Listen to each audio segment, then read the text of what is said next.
October 3rd, 2024. Significant date, the launch of the Jim Jackson Show. Also, basketball season, NBA, and college is right around the corner.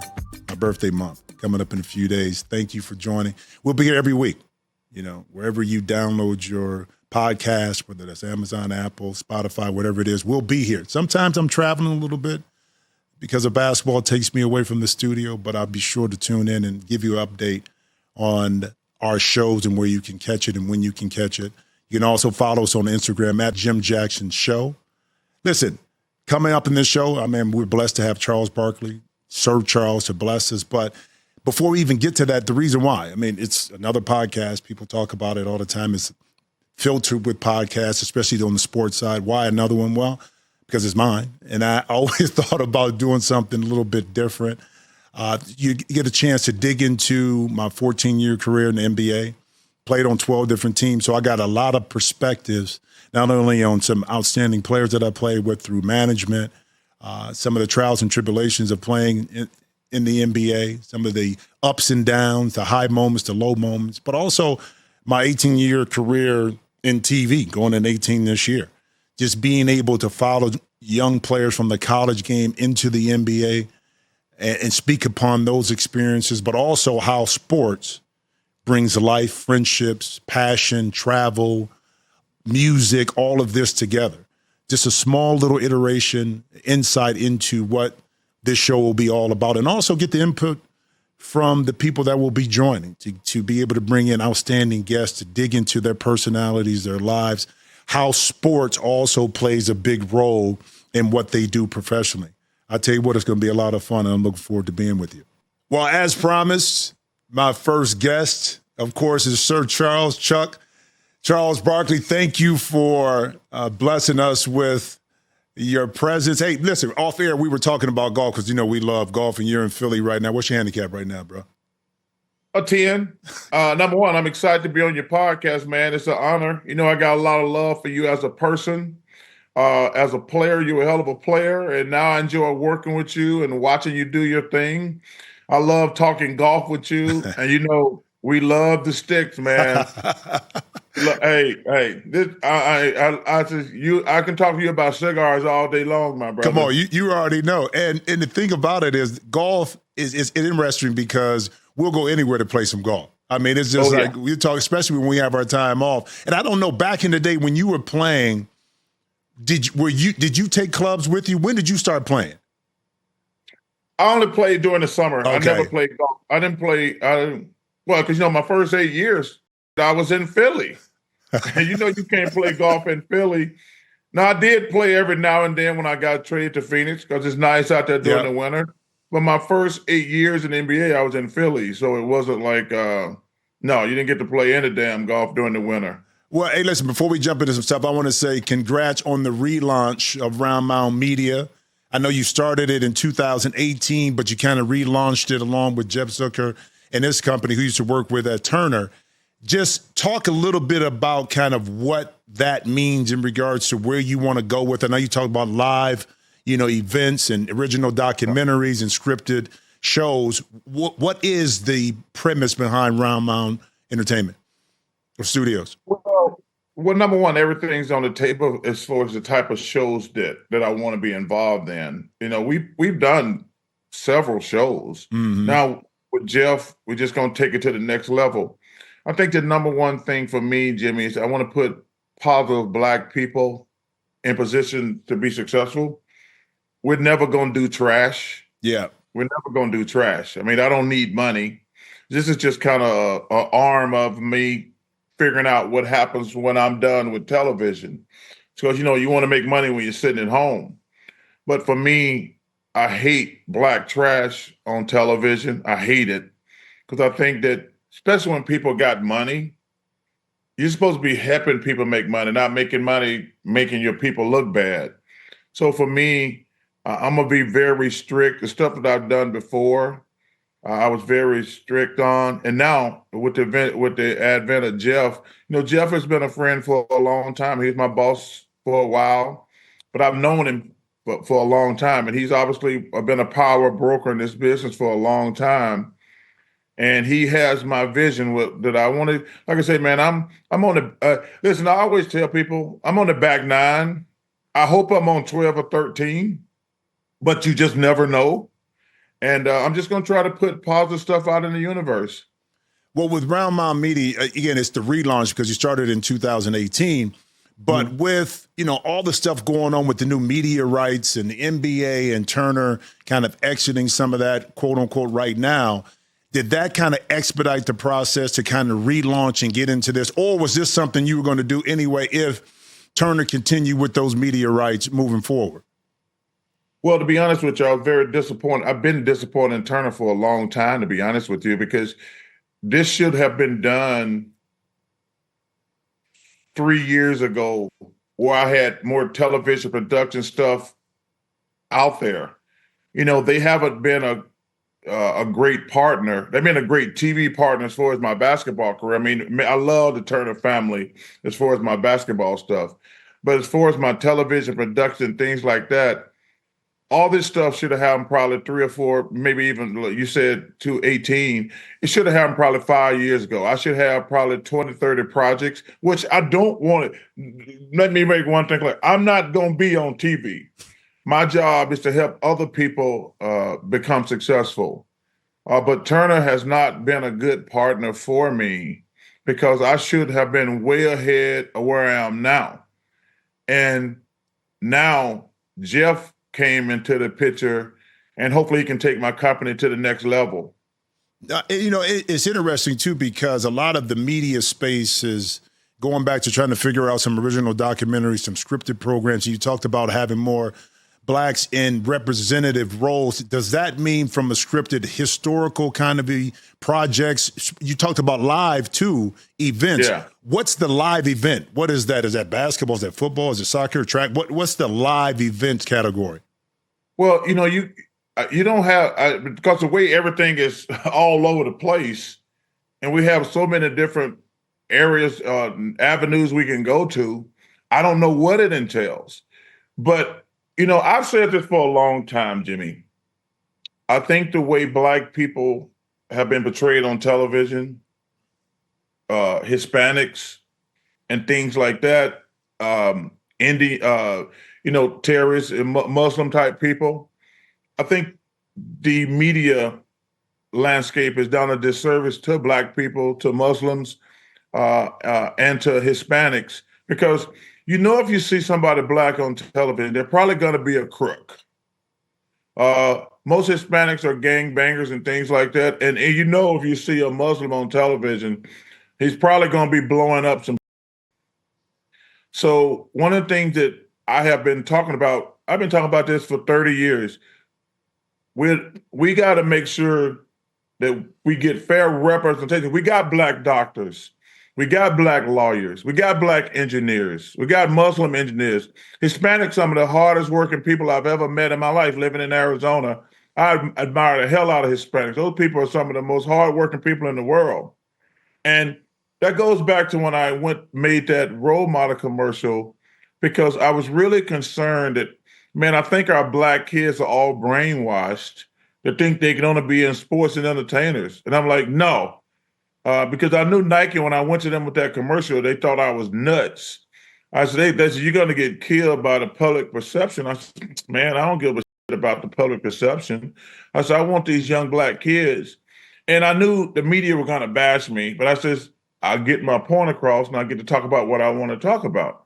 I says, yeah, are we role models? To a certain degree, yes. But I don't want these young Black kids thinking that, hey, my only chance of being successful through athletics and entertainment. I'm like, no, dude, we got doctors, we got lawyers, we got engineers, we got teachers, we got firemen, we got policemen. There's a whole, and Jimmy, the thing that's crazy about it, and I tell them all the time when I'm working with some of these HBCUs, you got a better chance of being a doctor and a lawyer playing in the NBA, a much better chance. Well, with that, Charles, too, so you talked about the positive image. So with Turner kind of exiting the NBA space, what's your future from a TV perspective? You talked about with the media company that you're not going to be on TV, but from a TV, people love to see you on TV. They want to hear your voice. What's the future for you on TV post this year? Yeah, I don't know. I wish I could give you a great answer. I don't know. I know this is our last year and we're going to lose it to NBC. There's a couple things at play. Number one, I'll be 62 years old.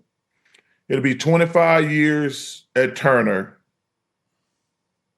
And I don't know if I have the energy, because I take my job very serious. I work my ass off, and I want people to love basketball and enjoy basketball. But my biggest concern is, do I want to go through the grind of breaking in another group on another network?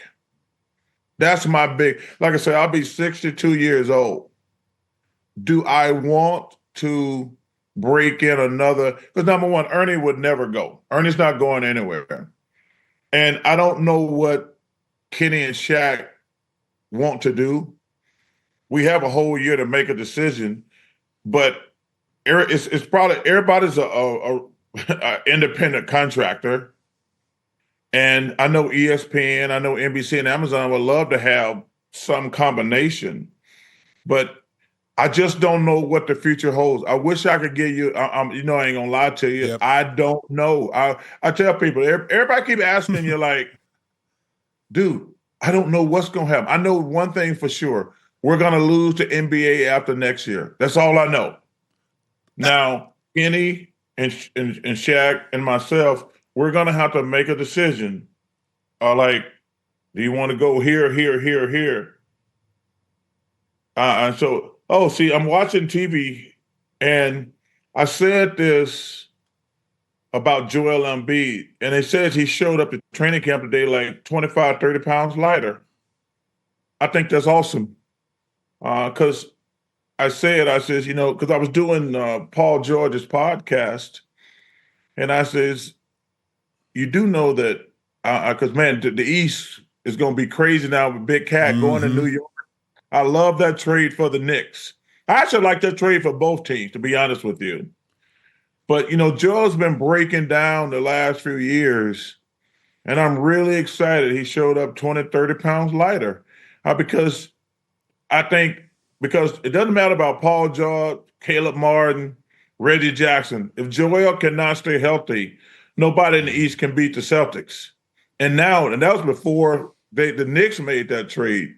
So I'm really proud of that kid.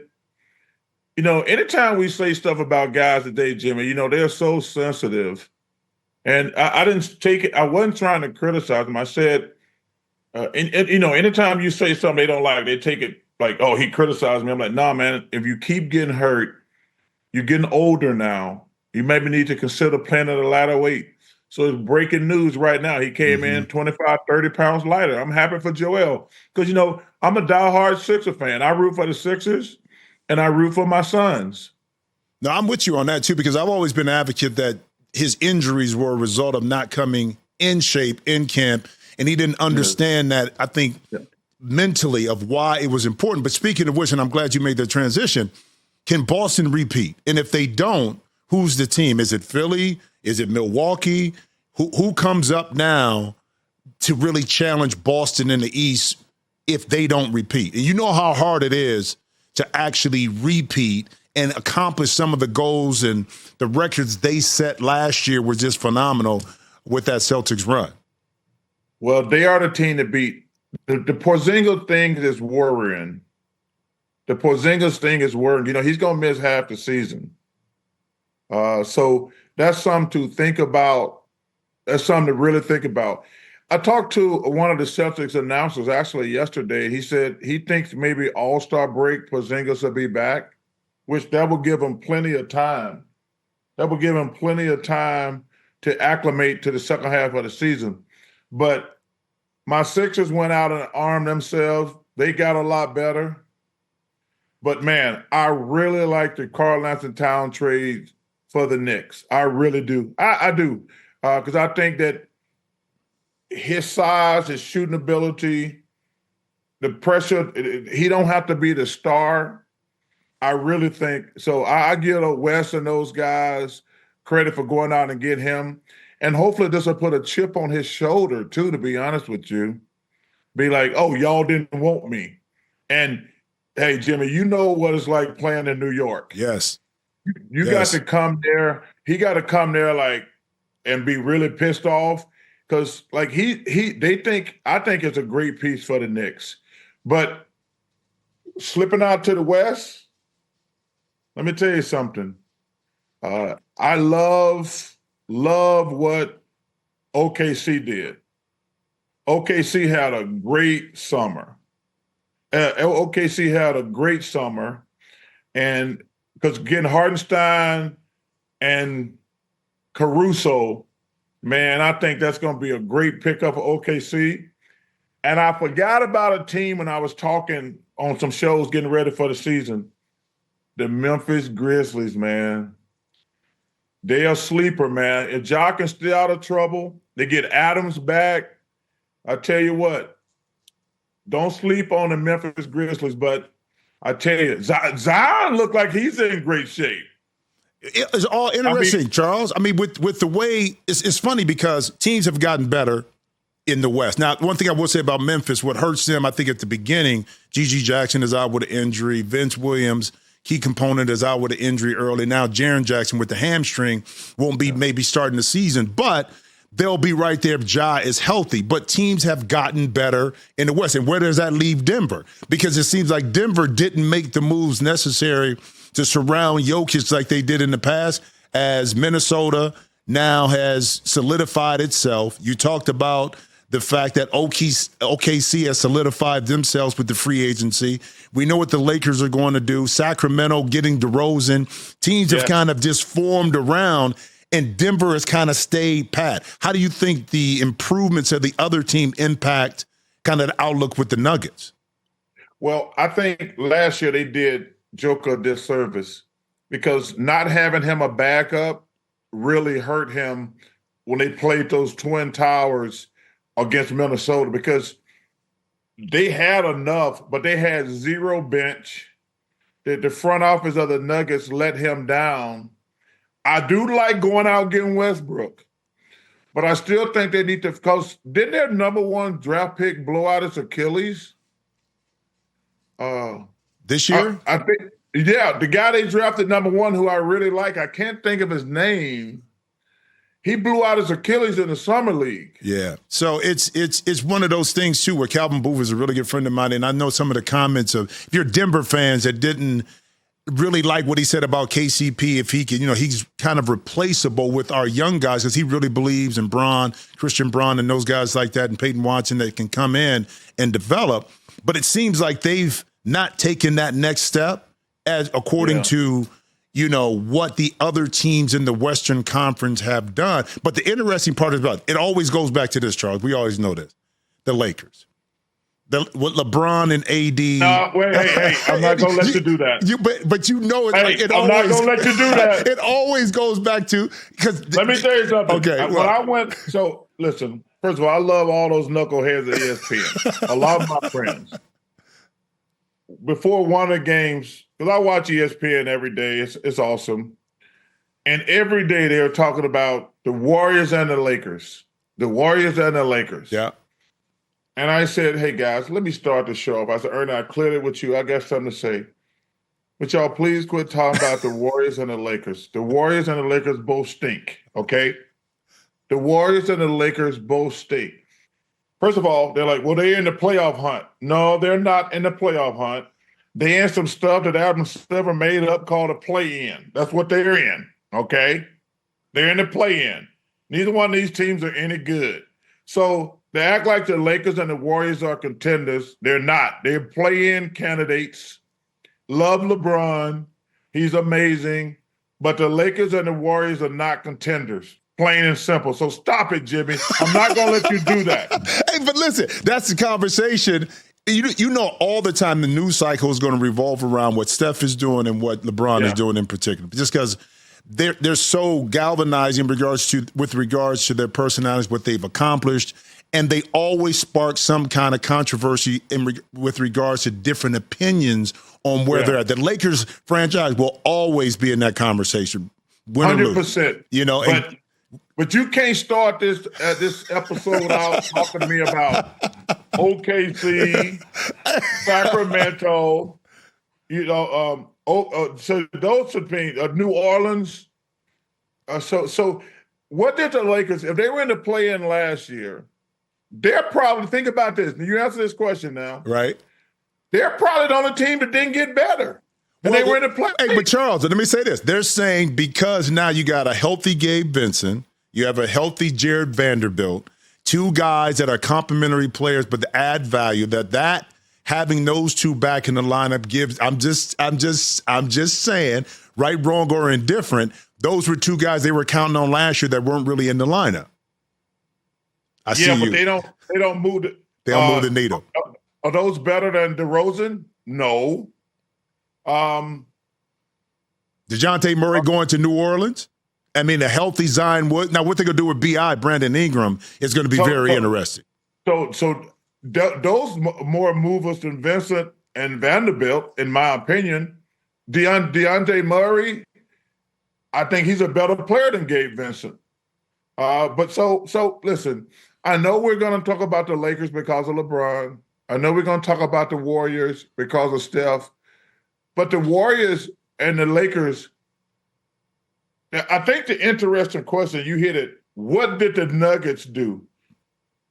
Because when you long as you got the best player in the world, you should be a contender. But I say the injury.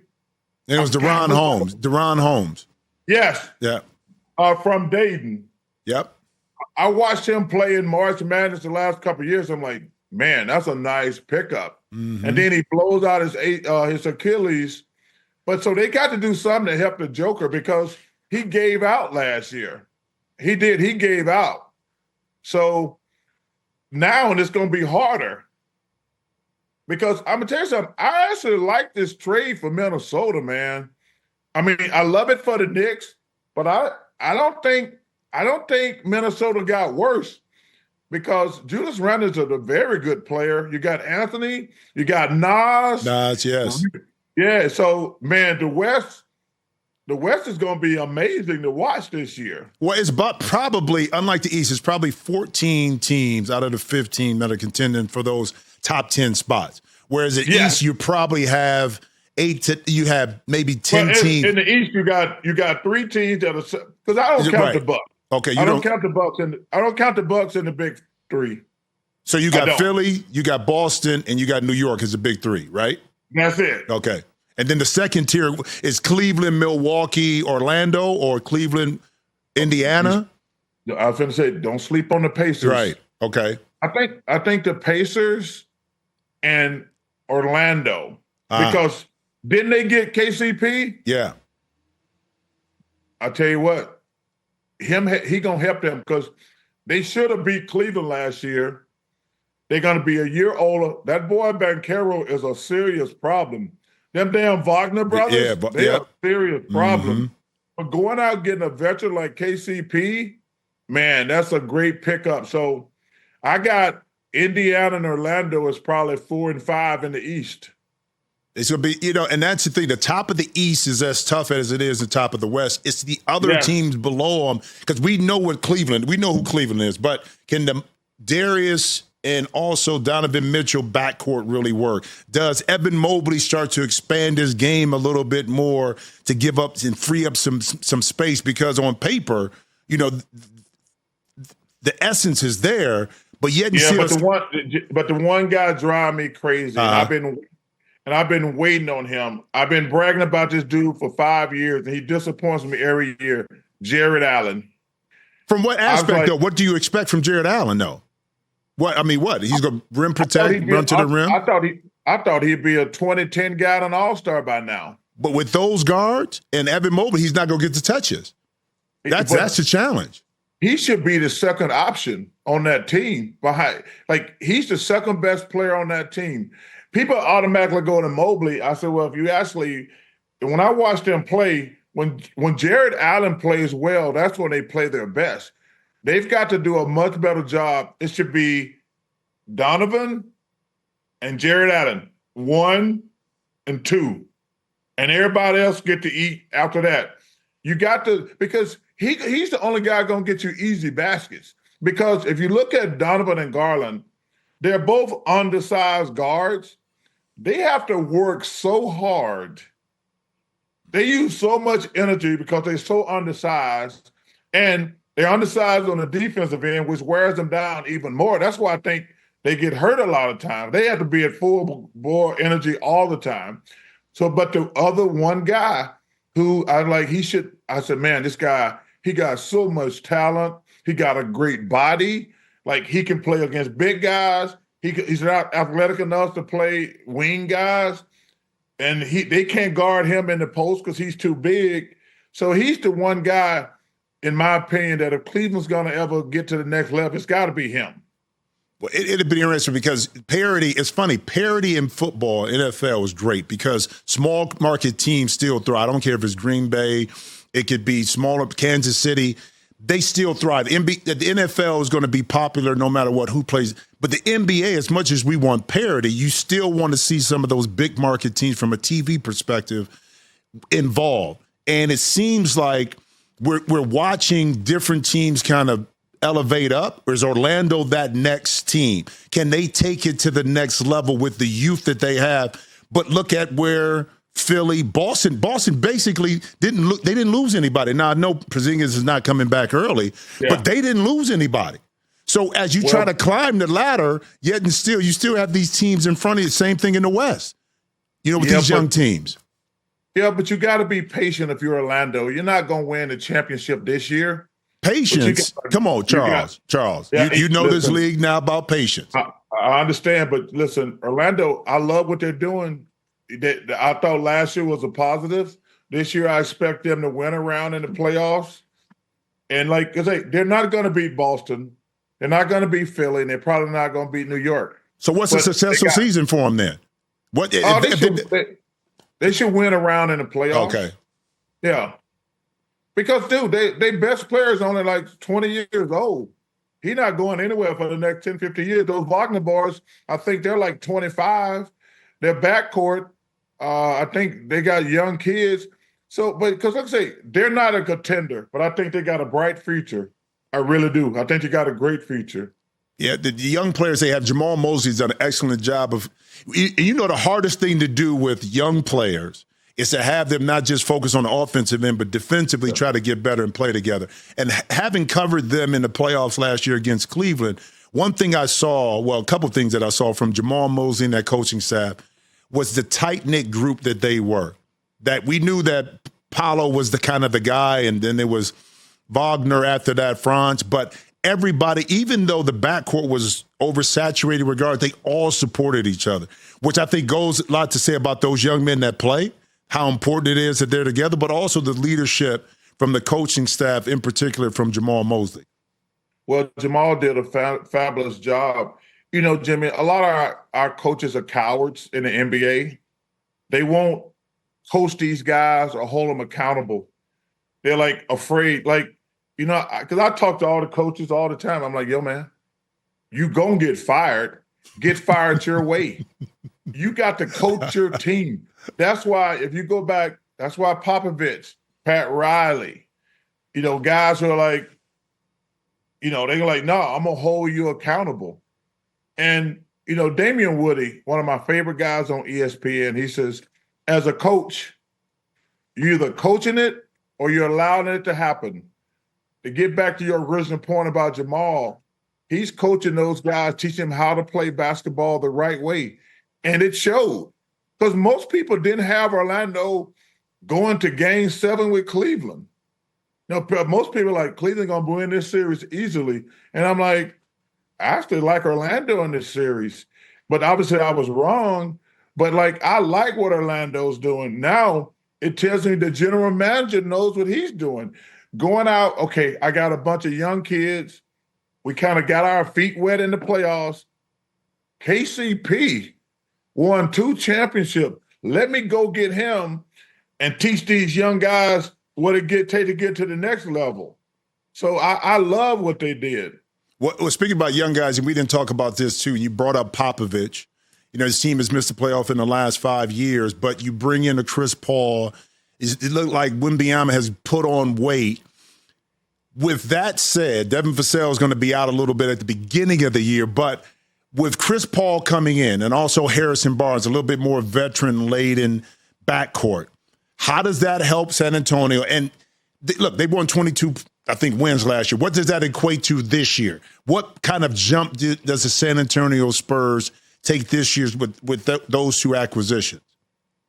Well, number one, Shaq and Kenny get mad at me because every time I say Chris Paul's the best leader we've had in the NBA the last 20 years. I love that guy. But, and I like the addition of Harrison Barnes, but you want me to be honest with you? Think about it. They're not going to be able to go that high because I'm trying to think. I don't know how many teams they're going to pass. Right. Yeah. I mean, they had 22 wins last year. Even if they win, how much would you say can that? They get your question? Can they get to 40, 41, 40? Like, it's going to be tough. That's so you say. I'm trying to think off the top of my head. Oh, he mentioned the damn Phoenix Suns. Mavericks. The Mavericks? With Klay Thompson? Got Klay. Like, I don't know. Who would you say, and I'm asking your opinion because I value your opinion. Who would you say they're better than in the West right now? Portland. Portland, that's it. Okay, I'll give you Portland. So if you equate it, I look at it like, okay, so Chris Paul and Harrison Barnes helps you win maybe 10 more games. So now you're at 32 from 22. But a couple things are going to happen. Okay. Your young guys are going to be around veterans who are going to teach them how to play and how to win. And then you're going to get better as a team, and you're still going to get lottery picks. And, you mess around, send that flag boy down there, and you're like, hey, I talked to a couple of NBA people on the Olympic team, a couple players, a couple coaches, because, I don't go by that high school bullshit, all that other stuff. I'm like, no, I want to know from real basketball people. They're like, yo, man, this flag boy ain't no joke. He coming here with like, yeah, I think I'm just as good as you guys. And they're like, he came in there, I was like, whoa. I said, what? They're like, Chuck, he's the real deal. And like you get Wimby's going. He got a great coach in Popovich. He's already got good habits. You bring Chris in, he's gonna be a great leader for those young guys. Harrison gonna be a great veteran mentor for those young guys. Like I say, they're gonna be back in the lottery again next year. And you like put Flag in there or a couple of these guys. You're like, we on the right path. We on the right path down in San Antonio. Now, it's good. It's going to be an exciting year. I can't wait for it to start because there's so many intriguing questions, so much player movement. I can't wait to see, I told you, I'm excited to see Joel's lost 30 pounds. He said.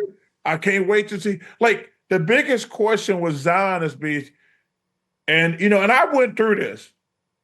When I got to the NBA, Jimmy, Moses Malone, I wasn't getting to play. And Moses told me I was fat and lazy. And he made me lose 50 pounds. He worked with me before practice every day, after practice every day.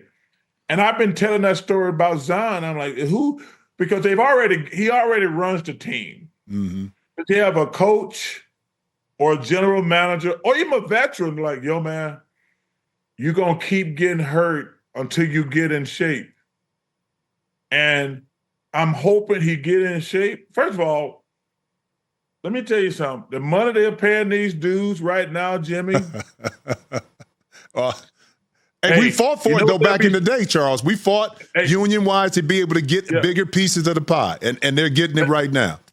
Let me tell you something. If I was playing in the NBA today and I was fat, you know what they be saying about Chuck? What? Man, Chuck's anorexic. Chuck is anorexic out here. Hey, man, I played in the NBA for 16 years, Jimmy. The most money I made was $5 million. I would never eat again if they start talking about 30, 40, 50, $60 million. And what's really crazy, Jimmy,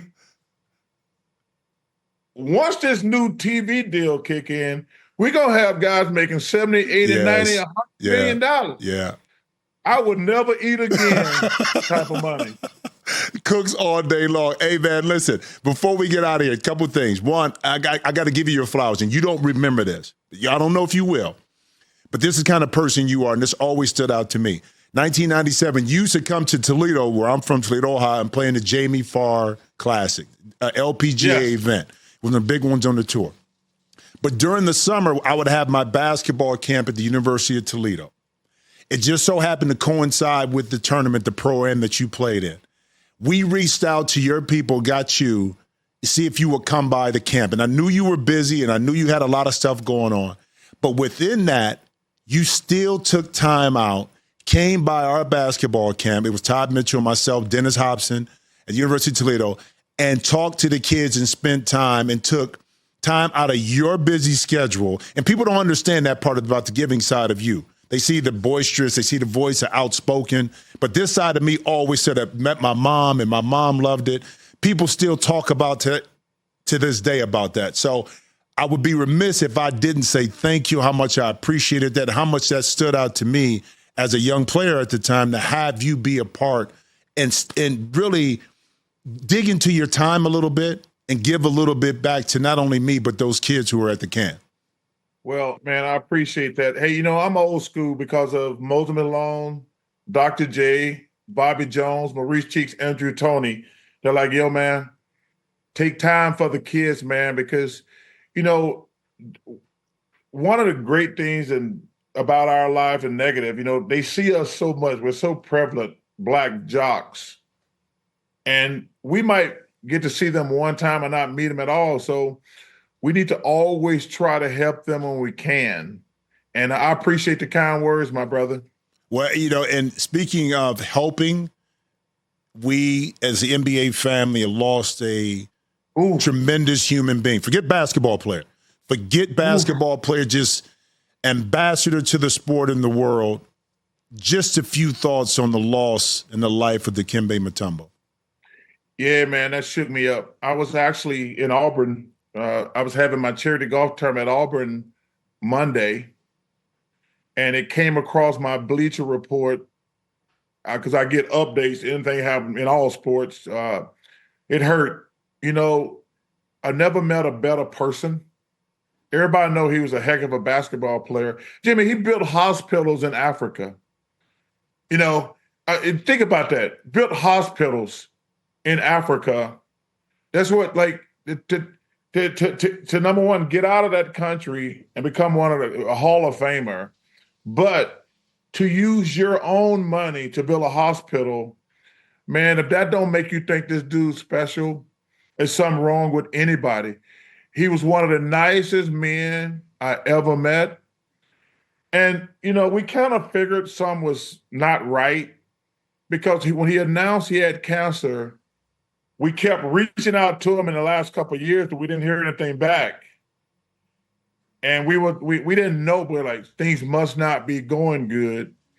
Because when I'm in Atlanta and he's there, I would bump into him all the time. And and I reached out to a couple numbers and didn't get a response. And then we were like, but when I got that news, man, my heart, it hurt, man, because we're a family. We lost Jerry West recently. Mm-hmm. We lost Bill Walton. Because I've been in this thing for over 40 years, man. 40 years. You and guys like yourself, y'all part of my family, man. I mean, me and you way back then, and now we work together. And we talk around and smoke about cigars and things like that. Like, y'all, the NBA is part of our family. When Bill died, that hurt. Then Jerry, who was great. Mm-hmm. Then you factor in Mutombo, who was 30 years younger.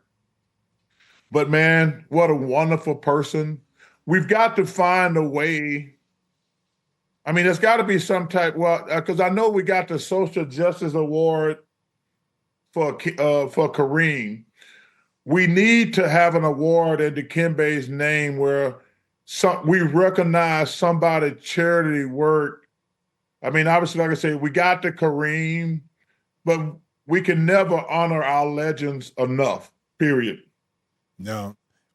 Yeah, I correcting that. Maybe it's an ambassadorship award or something that, not only touches communities here, but across the world via the NBA because of what Dikembe was able to do, the official ambassador NBA. Man, Chuck, man, I thank you for taking the time. I know you're busy. I know you got a lot of things, especially golf. So I'm looking forward to this year, even though it may be the last one with Turner. Enjoy it, my brother, and hit him long, but don't hit him too often. Hey, brother. Hey, man, you're a good brother. I'm honored to be on your podcast. Keep doing your thing, and I'll bump into you somewhere soon. All right, my man. Peace out. All right. Peace out, my brother. Well, before I wrap this up, just keep in mind, I remind you, every Thursday you're able to catch the show, so tune in. But also I do a segment on the show called Off the Court. We'll maybe talk about some things that are non-basketball related, but this week it was something different. I had to kind of stay on the court, but it revolves around something much bigger than that, and that's the loss of a very personal and dear friend of mine, Dikembe Mutombo. You heard Charles talk about it and what kind of special man that Dikembe was. I had the honor of meeting Dikembe back in 1991 when we played at Ohio State Georgetown at the time when he was playing with another good friend of mine, Alonzo Mourning. I was blessed to play against Dikembe early in my career when he was with the Denver Nuggets. And then more importantly, got to know him through playing, but really got to know him when I got traded to the Atlanta Hawks and got to spend time around Dikembe Mutombo to find out the man behind the number 55, who he was, what his passions were, family life, how much the Congo meant to him and what it meant to be able to give back to them, to be able to impact the young people there who didn't have maybe the medical, the education, some of the funding that they needed to survive, and why it was so important that he utilized what he did in basketball on the court to be able to help people off the court. Then we played again together, spent the year in Houston on the back end of both of our careers, and the transition that he made from being a dominant center to more of a complimentary player to Yao Ming, but yet and still his heart has grown a lot more, became like an ambassador to the NBA. And when I say ambassador, I mean true ambassador of the people. I don't think there's one person that I ever met that had anything negative to say about Dikembe outside of getting elbowed by those sharp elbows. And whether you're a teammate or opponent, you got a whiff of that. But the man himself inspired a lot of people to do a lot of things. He was a precious, dear, impactful friend of mine. That battle with cancer for 2 years. He fought the good fight, and like Dikembe, he left a legacy that we can all be proud of. So for all that knew Dikembe, you know what I'm talking about, the man that he was. All that didn't, that got a glimpse of his life, he was a special human being. And to him, I say, rest in peace, my friend. We're going to miss you, but we will see you soon. And your impact and your legacy will forever live on.